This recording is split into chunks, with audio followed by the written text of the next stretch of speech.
जय माता दी दोस्तों, मैं Roshni Shukla, astrology and vastu expert आप सभी का स्वागत करती हूँ एस्ट्रो रोशनी यूट्यूब चैनल पर।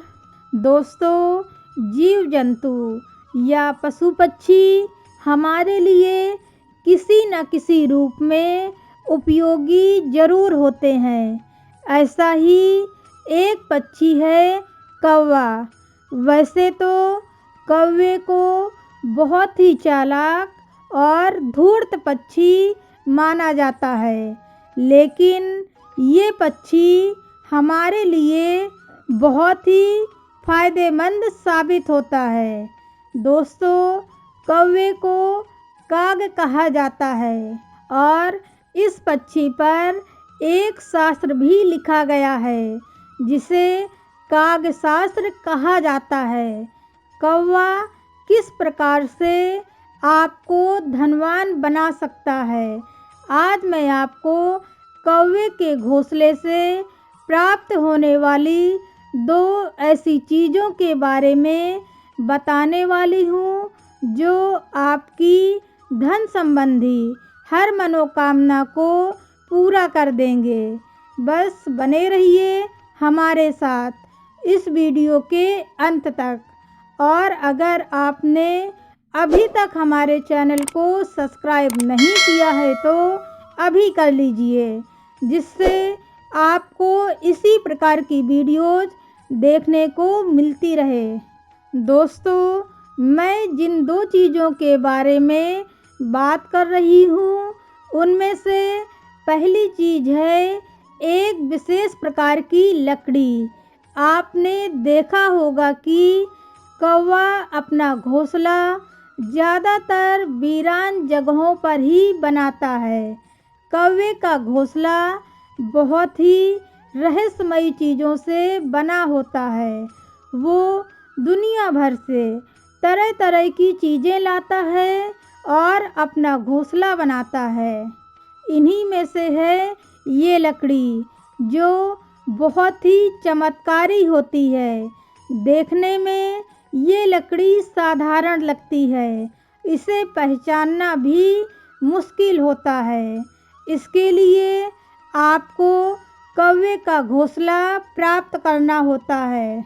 आपको किसी कौवे के घोंसले पर नज़र रखनी है और जब कोई कौवा अपना घोंसला छोड़कर भाग जाता है तो आपको वो घोंसला लाना है। अब इस घोंसले को अपने साथ लेकर आप बहते हुए पानी जैसे किसी नदी या नहर के पास जाएं। अब आप घोंसले से एक एक लकड़ी को उस बहते हुए पानी में डालते जाएं। उनमें से एक लकड़ी ऐसी ज़रूर होगी जो उल्टे प्रवाह में बहती है, यानी कि पानी का प्रवाह पश्चिम से पूर्व की ओर है तो लकड़ी पूर्व से पश्चिम की ओर बहने लगती है और पूरे ताकत से बहती है। जब ये लकड़ी बहती है तो बिल्कुल सांप जैसी लगती है। आप खुद एक बार उसे देखकर यही समझेंगे कि वो सांप है। आपको उसी समय वो लकड़ी लेनी है। ये लकड़ी चितावरी की लकड़ी होती है। अब इस लकड़ी को घर ले आएं और किसी शुभ मुहूर्त में इस लकड़ी की पूजा आदि करके इसे तिजोरी या धन स्थान में रख दें। ये लकड़ी बहुत तेज़ी से धन को आकर्षित करती है। इसे तिजोरी में रखने के बाद अचानक ही धन की प्राप्ति होती है और जीवन में धन का अभाव बिल्कुल ही समाप्त हो जाता है। दोस्तों, दूसरी चीज़ है पारस पत्थर। पारस पत्थर के बारे में आप सभी जानते होंगे। ये ऐसा पत्थर होता है जिसे लोहे में स्पर्श कराने से वो लोहा सोना बन जाता है।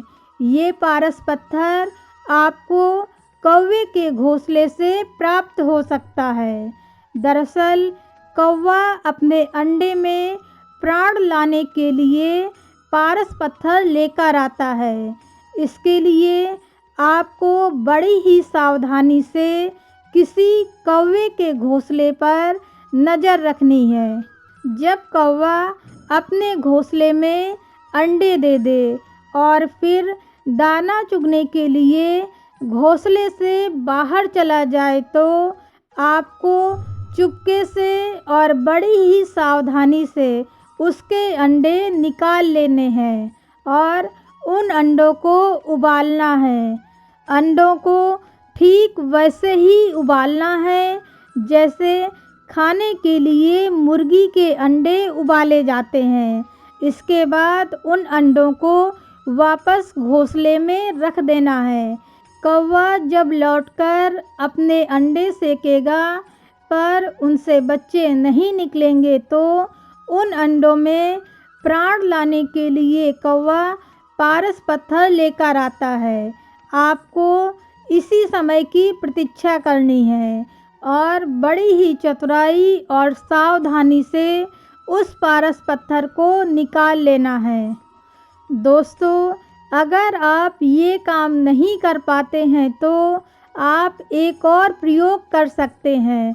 आप नज़र बनाए रखिए और जब कोई कौवा अपना घोंसला छोड़कर चला जाए तो शनिवार की रात में पूरी तरह निर्वस्त्र होकर घोंसले को ले आना। फिर उस घोंसले को जलाकर उसकी एक चुटकी राख को तिजोरी में रखने से अनंत धन की प्राप्ति होती है।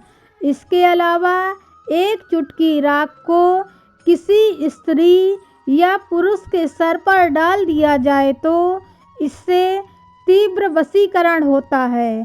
फिर वो स्त्री या पुरुष सिर्फ आपकी ही बात मानेगा, लेकिन ये वशीकरण का प्रयोग किसी गलत काम के लिए बिल्कुल ना करें, अन्यथा आपको ही नुकसान हो सकता है।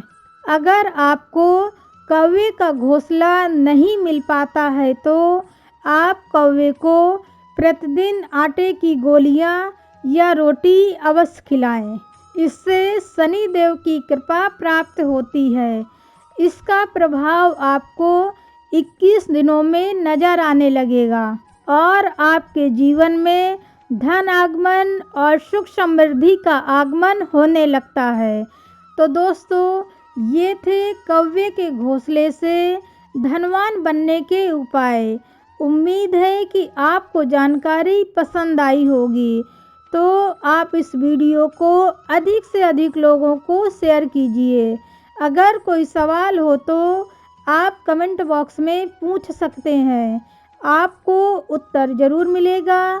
फिर मिलते हैं किसी नए वीडियो में, तब तक के लिए नमस्कार। ईश्वर करे आपका दिन शुभ हो।